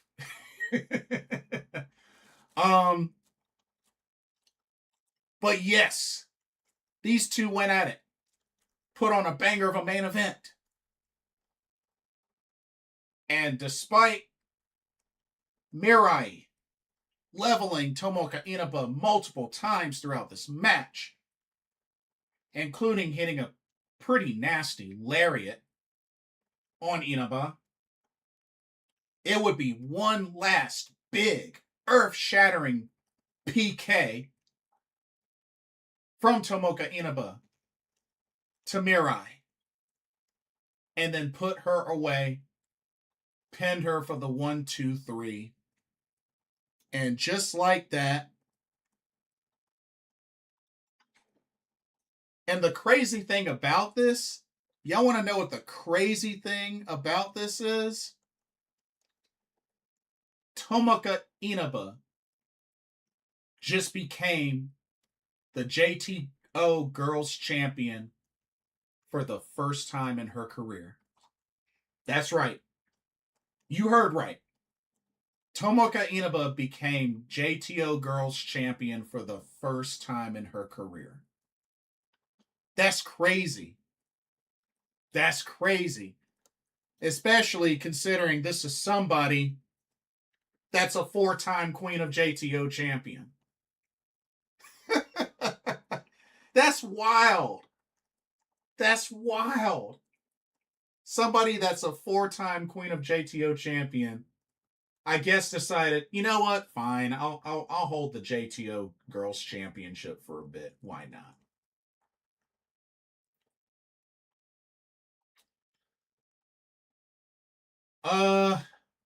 Raka says, yeah, that's a guarantee at this point.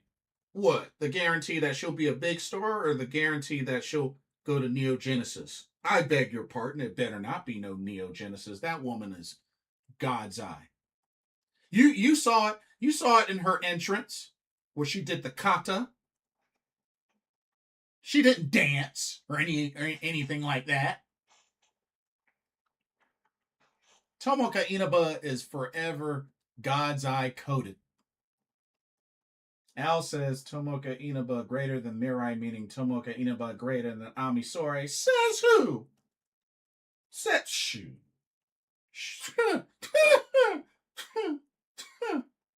Okay. Tomoka Grand Slam, baby. Yeah, that's funny. You're a funny guy, Al. You're a funny guy. I like you. Raka says both. Both? What you mean both? What you mean both? What you mean both? Both? Shoot. For the first time in her career, Tomoka Inaba, your new JTO Girls Champion, to cap off the 7th anniversary of Just Tap Out. Congratulations on another year. You know, they got to do something big for year number 10. When they get to year number 10, they got to do something really big. They got to do something big. Big. Al says their trophy cases says everything. Who? Are you talking about Neo-Chan?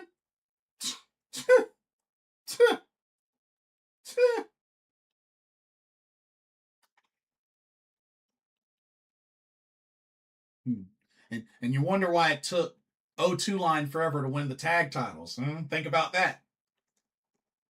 Think about that. Guess who did that before them? Ami Sore. Anyway. Great show. Just Tap Out.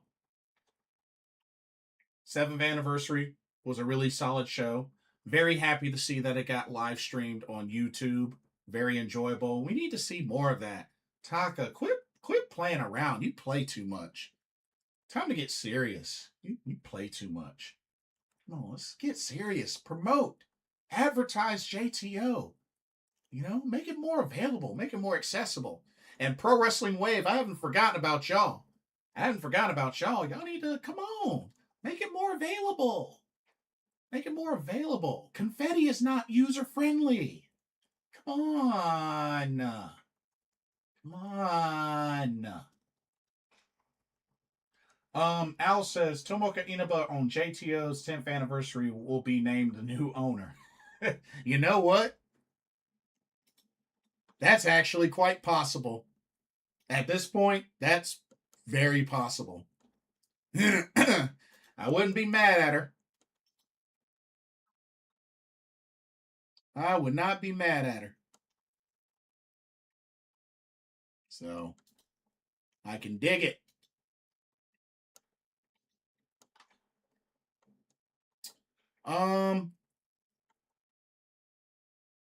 Oh, snap. Kaya McKenna became the new Spark Joshi Pacific champion. Oh, snap. Okay. She did it. She dethroned Arika Demia at the Spark Joshi collab show. Nice. Very nice. And also shout out to Matt Turner on the quick interviews with Hazuki and Rana Yagami. Looks like they had a lot of fun at that show. Of course, Hazuki's still Spark Joshi World Champion. So, yeah. Yeah. Good stuff.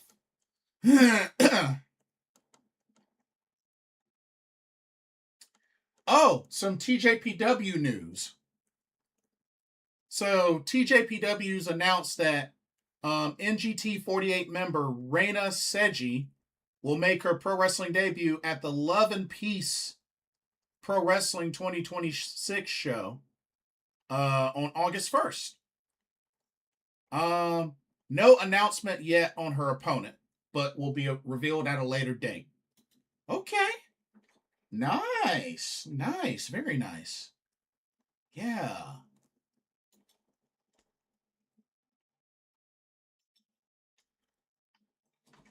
That should be good. Uh-oh. TJPW making moves. Sendai Girls making moves. TJPW making moves. Okay.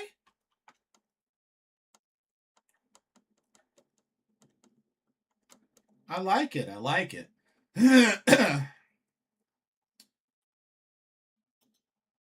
And, oh.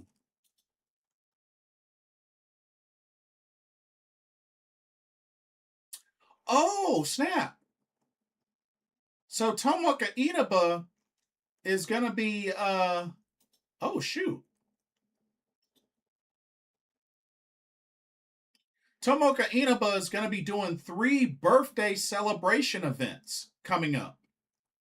Yeah, because her birthday is July 24th.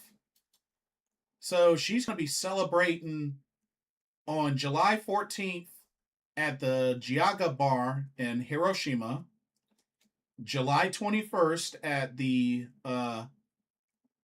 Diva Bar in Nagoya, and July 27th at the Enya Katsukabe show store in Saitama. Okay. And apparently you can DM her for reservations. Okay. Yeah, check this out. Check this out. Here, I'll even show it. Here, check this out. So yeah, this is the graphic for the Jaguar Bar. So that's July 14th. And then July 21st, at the Diva Bar. And then July 27th at the Genki Care store, that special store. But yeah. And her birthday is officially July 24th. So yeah. Who wants to go celebrate the birthday of the new JTO Girls Champion, Tomoka Inaba? Well, there's 3 chances right there. Might as well, take advantage, With all the fans there in Japan, go for it. Al says Tomoka Inaba at a bar, eh? Tomoka Inaba Neo Genesis confirmed. That is not what that means. That is not what that means. She's celebrating her birthday. Birthday celebrations, Al. What, you think the members of, well, actually the members of Neo Gen might show up. Dang, what if the members of Neo Genesis end up showing up? Nah. I'm sure it'll be God's Eye folks that show up and all that jazz. Yeah. I'm sure it'll be just God's Eye folks that show up and fans and all that jazz. Maybe Taka shows up, her JTO compadres and Azusa and all that jazz. Look at those 2 posters. Tomoka definitely Neo Genesis coded. Oh my god. Even though she's a warrior. She's a warrior.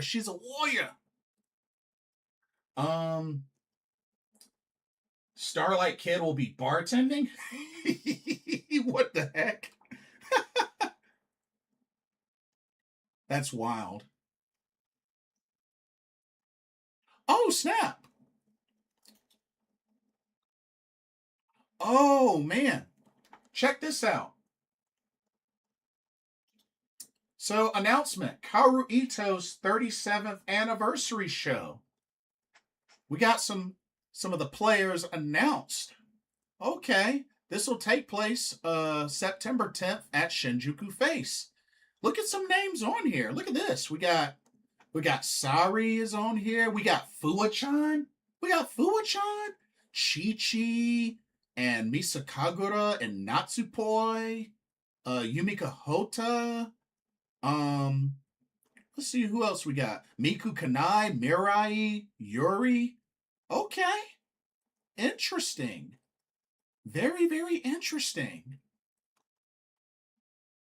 But yeah, that's who all is gonna be on this show.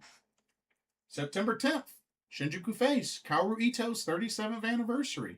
That's cool. I can dig that.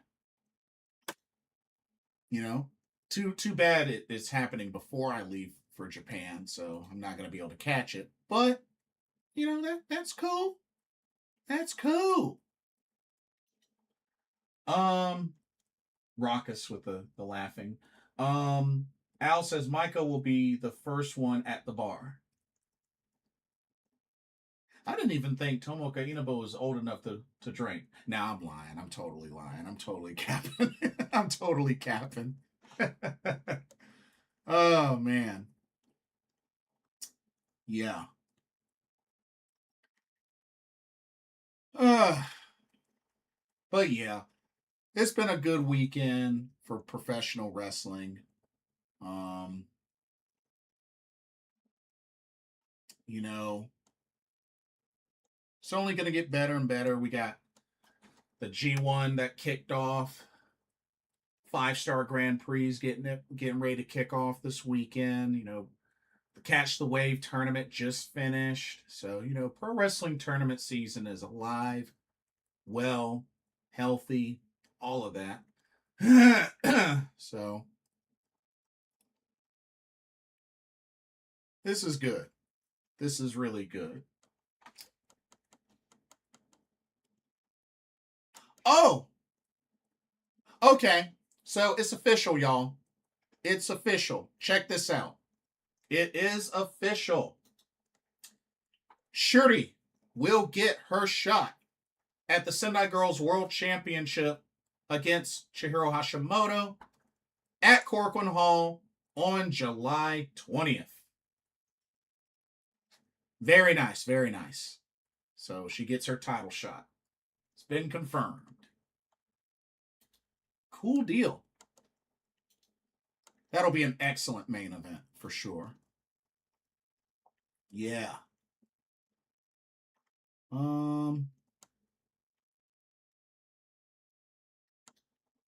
Let's see. Wait, what the heck is this? Oh. Actually, I'm gonna like that because I need to save that. Ricardo, welcome to the stream. I smell new champion. Oh, you think Shuri's gonna beat Big Hosh? I mean, would be cool. Would be pretty cool.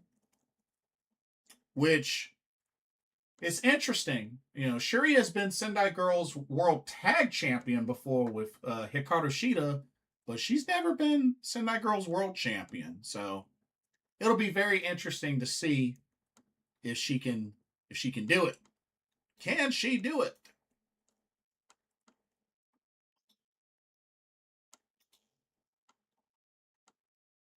But yeah, she's been tag champion, but she hadn't been the top champion. it'll be pretty interesting to see if she can, she's beaten Big Hosh multiple times before, so it's very possible. It's very possible. Oh man. But anyways, that's pretty much all that I have. Oh, I know one thing I can talk about. One thing I can definitely talk about. I would love to get y'all's opinion on. Yeah, I want to mention this. Get y'all's opinion on this. So, the phenomenal AJ Styles was talking about the idea of WWE acquiring a wrestling company in Japan, very similar to how they did with Lucha Libre AAA.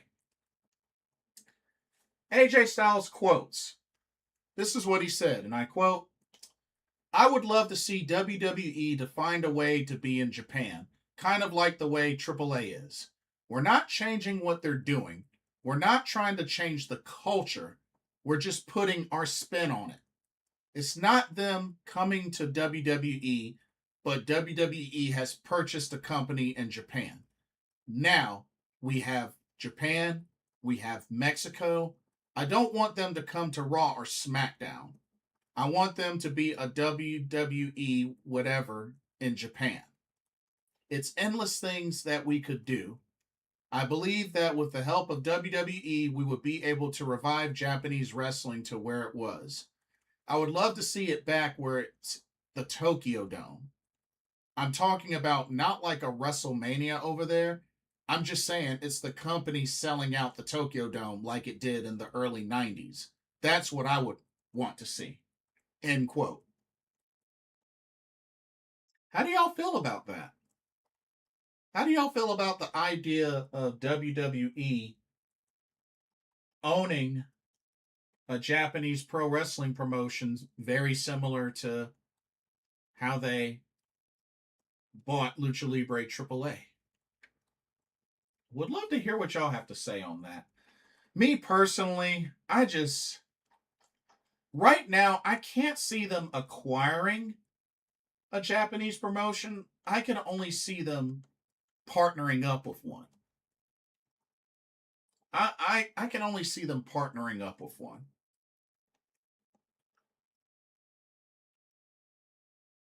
Uh,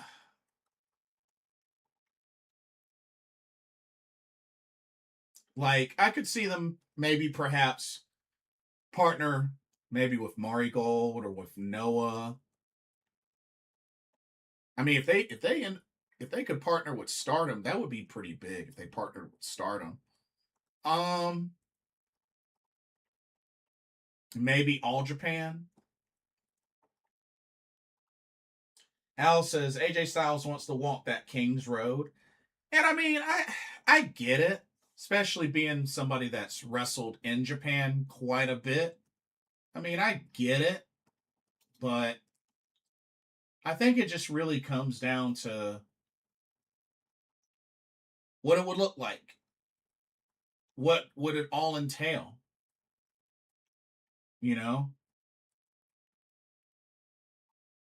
Raka says nationalism stopped WWE in 2018. Oof.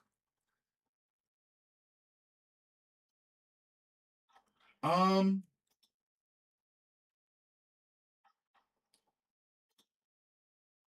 Oh, and another thing. Another thing. While I'm on that subject, wanted to go back a moment to the 5-star Grand Prix. I'm seeing quite many people believe that the replacement for B could be Kairi. Kairi Sane, Kairi Hojo, whatever you want to call her. Honestly, I don't think it's Kairi. I really don't. Like,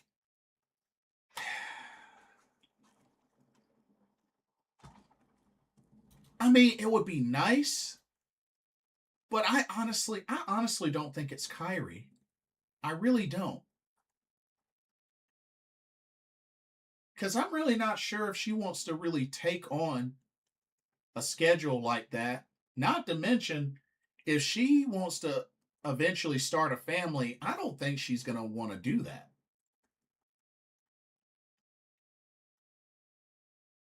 But that's just me. That's just me. Al says, could WWE partner up with All Japan, Noah, Marigold? Probably. But they need the right people in place, like how they did with AAA, having Rey Mysterio, Conan, JBL, and Taker assisting. Yeah, that's a fair point. That's definitely a fair point. Doesn't really hold water. Kyrie coming back to Stardom would be really cool, but I'm very doubtful. It would be kind of weird for her to come back into the 5-star. You know, which I mean, she's won a 5-star before, so I mean that's it's not too crazy out of the idea of that, considering she has won a 5-star. But I don't know. I just can't see Kyrie doing that. I really can't.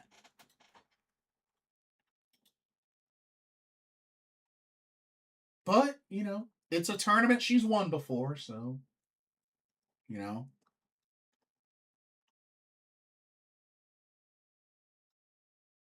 Raka says she's technically a free agent, but having Kyrie would mean major changes to the booking. Yeah. And when you think about it, I mean, if you really think about it, so if she replaces B, because let's remember, B was in Blue Stars A. So if she replaces B, she would be in the block with Ruaka, Rion, Hanako, Suzu Suzuki, Miyu Amasaki, Hina, and Aya Sakura. Actually,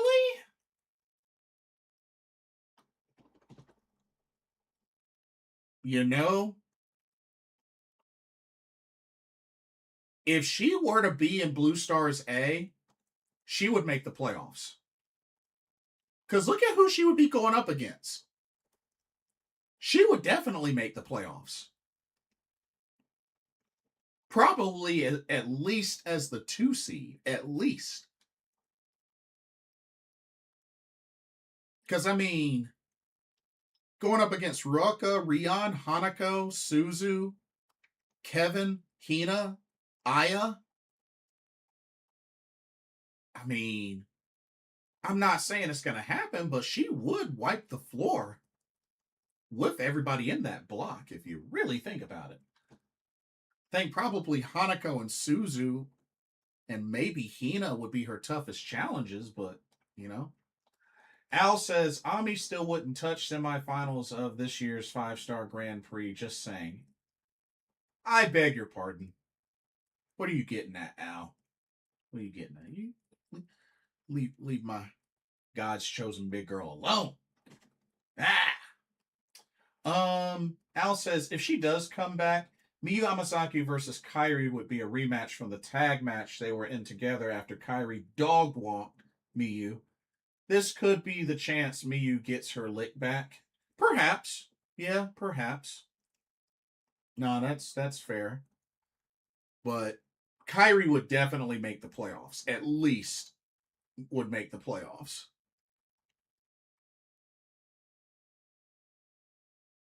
But yeah, I don't think it's Kairi. I really don't. I don't think it's Kairi. I honestly think it's gonna be another Gaijin. I think it's gonna be another Gaijin. Because when it comes down to it, B was the only Gaijin there for this tournament. And now that she's not, they gotta go a different route. I I just have that feeling it's gonna be a Gaijin. But hey, I could be wrong. I could be wrong.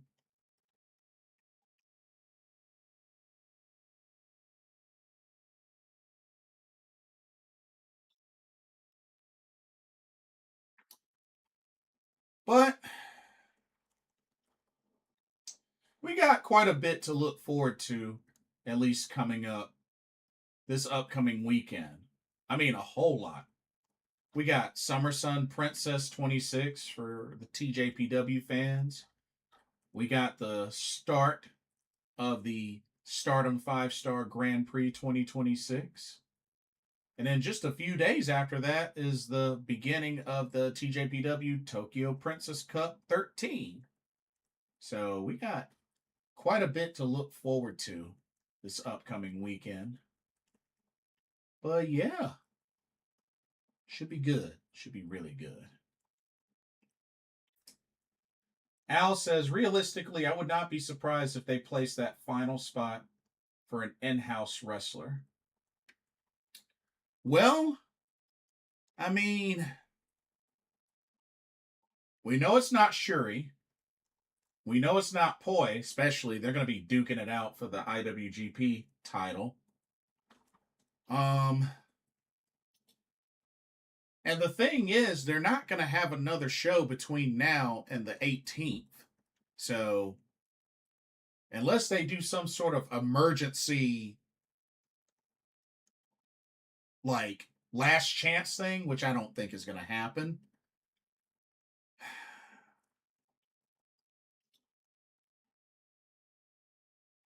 But overall, and like I said, Momo Kogo would be nice, but I don't think she's cleared. I'm not too sure why Saori Anou isn't in this. Now that I think about it. Yeah, why isn't she in this?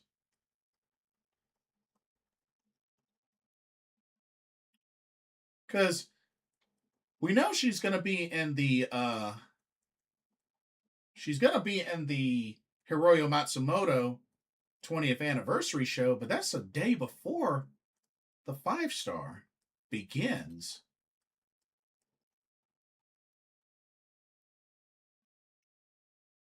So, I don't know. Yeah, I'm not too sure why Saori couldn't be in this tournament, but it seems like probably somewhere along the way she's double booked somewhere.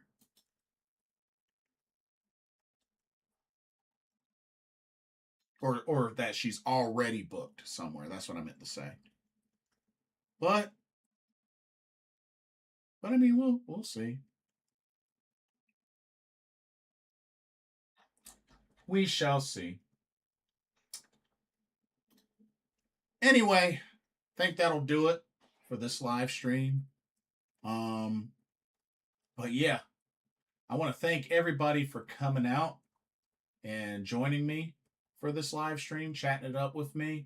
Like I said, both Senjo the Biggest and the 7th anniversary of JTO shows were great. The opening of the G1 Climax 36, great show. Um, Hopefully, we'll get an announcement ASAP on B Priestley's replacement for the 5-star Grand Prix. And yeah, a lot to look forward to for this upcoming weekend in pro wrestling. But I want to remind everybody, especially those that will catch the archive of this, let me know what you thought of both shows. Let me know who you think will be B's replacement. And let me know, how did you like the opening night of the G1 Climax 36? And let me know any predictions you have. Don't forget to like, follow, comment, subscribe, all of the above. Share the stream. You know the deal. Thank y'all so much for watching, and I hope y'all had fun and enjoyed tonight's live stream. For another pro wrestling talk, brought to you by Blitzball Champ Gaming. My name is Blitzball Champ Jason Ingram. Hope everybody has a blessed start to the week, and I will see y'all in the next video and or live stream. Love y'all. God bless.